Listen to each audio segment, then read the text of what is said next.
അല്ല, ഇവിടെ എന്തൊക്കെയോ പറയുന്ന കേട്ടല്ലോ. ഈ വീട് മോക്കുള്ളതാണെന്നോ കല്യാണത്തിന് മുമ്പേ എഴുതി കൊടുത്തേക്കാമെന്നോ.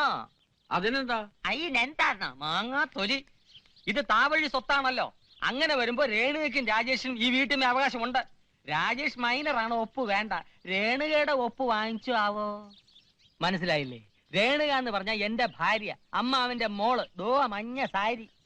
അത് ഇടദ്ദേഹം നമ്മളെല്ലാരും കൂടെ ആശയുടെ പേരിലും കൂടെ എഴുതി വച്ചാ മതിയല്ലോ. അതത്ര എളുപ്പത്തിൽ നടപ്പുള്ള കാര്യമാണോ? സുഗത, ഓ, രേണുകയുടെ കല്യാണത്തിന് ഇച്ചിരി സ്വർണവും പണവും ഒക്കെ ഉണ്ടായിരുന്നു. ഇപ്പൊ ഒന്നുമില്ല, അറിയാലോ. ഓ, ധ്വനി മനസ്സിലായി. എടാ ചെറ്റേ, സ്ത്രീധനമായിട്ട് നിനക്ക് ഞാൻ അന്നേ സ്വർണവും പണവും ഒക്കെ തന്നതല്ലേ, പിന്നെ ഇപ്പൊ എന്തിനാണ് കടം ചെലക്കുന്നത് എന്നല്ലേ അമ്മ ഉദ്ദേശിച്ച്? പൊട്ടന്റെ മുമ്പിൽ ശങ്കൂതണമാരി ഞാൻ ഈ കാര്യം പറയാൻ തുടങ്ങിയത് വർഷം കുറയായി. ഞങ്ങളുടെ കല്യാണം കഴിഞ്ഞിട്ട് വർഷം 12 അന്ന് മുതൽ ഇന്ന് വരെ എന്റെ ഭാര്യയ്ക്ക് മോനും കൂടി അവകാശപ്പെട്ടതാണ് ഈ വീട്. ഈ ചാവടി അതിന് ചുറ്റും അവരുടെ പേരിൽ എഴുതി വെച്ചാലേ കല്യാണം നടക്കൂ. അല്ലാതെ നടത്താൻ ഞങ്ങൾക്കറിയാം. നിനക്ക് കാണണോടാ? ഒന്നുകൂടെ മാറിയേക്ക്. എല്ലാവർക്കും ഉള്ളത് അന്നേ ചേട്ടൻ ഭാഗം ചെയ്ത് വച്ചിട്ടുണ്ട്. വടക്കേ പറമ്പ് നിനക്കാ. പറമ്പെന്തിന്? എനിക്കും ഫാമിലിക്കും ദൂരാണ്. ഞങ്ങൾക്ക് ചാവടി തന്നെ വേണം.